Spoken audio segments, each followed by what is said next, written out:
c'est Madame sans opinion. Celle qui dit oui, celle qui dit non, celle qui dit oui et non. Aujourd'hui, je vais vous donner mon avis, ou pas, sur les catastrophes naturelles.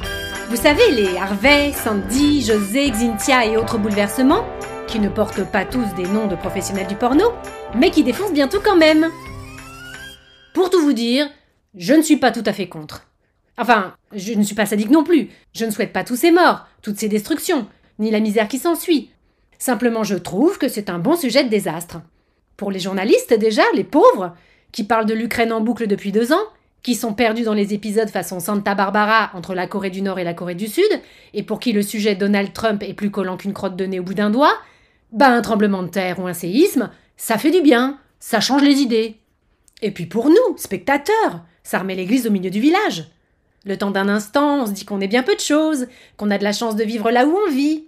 En ce qui me concerne, j'habite hors zone sismique, dans un pays au climat tempéré, et au dernier étage d'un immeuble qui se trouve sur une butte. Donc naturo-catastrophiquement parlant, j'ai envie de dire, je ne risque pas grand-chose. Mais j'en ai été où ? Ah oui, je dis que ça nous change. Mais en réalité, les catastrophes naturelles font partie des marronniers. C'est comme la fête des voisins. On ne se rappelle jamais vraiment quand ça tombe, mais on sait qu'on ne va pas y couper. Et je dois avouer que, même si ça me change des guerres et des féminicides, il m'arrive de me lasser.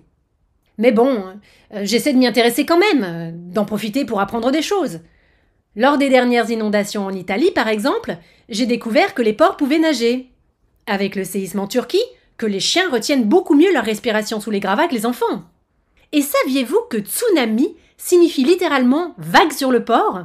C'est poétique, non ? Et tellement plus joli que le mot raz-de-marée. Tsunami. On dirait une version de tiramisu revisitée par Pierre Hermé. Bon, après, ce qui m'énerve, c'est qu'à chaque coup, ça réveille les écolos. Et la sœur de ma belle-sœur, qui, il faut bien l'avouer, n'est plus tout à fait la même depuis qu'elle s'est mise à faire des retraites de yoga. À force de se reconnecter avec la Terre, elle a dû se planter dans les branchements parce qu'elle a visiblement des fils qui se touchent.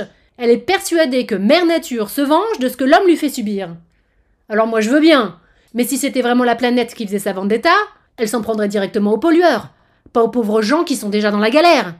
Excuse-moi Caro, mais je ne vois pas bien la logique de dévaster le peu qu'il y a à dévaster d'Haïti avec un tremblement de terre et d'épargner, juste à côté, les îles Caïmans au lieu de l'évasion fiscale des grands industriels.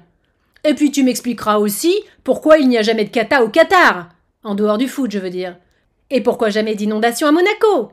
Pourtant, ça serait marrant d'évacuer les gens en Bentley ou en Porsche et de réquisitionner les annexes des yachts de luxe pour aller récupérer les survivants sur les toits des hôtels 5 étoiles. Bon, voilà. Je suis pas beaucoup plus avancée, je ne sais toujours pas quoi penser. Oh, ce que c'est énervant à la fin. En plus, je me rends compte que je dis n'importe quoi parce que Monaco, ils l'ont eu quand même leur ouragan avec Stéphanie.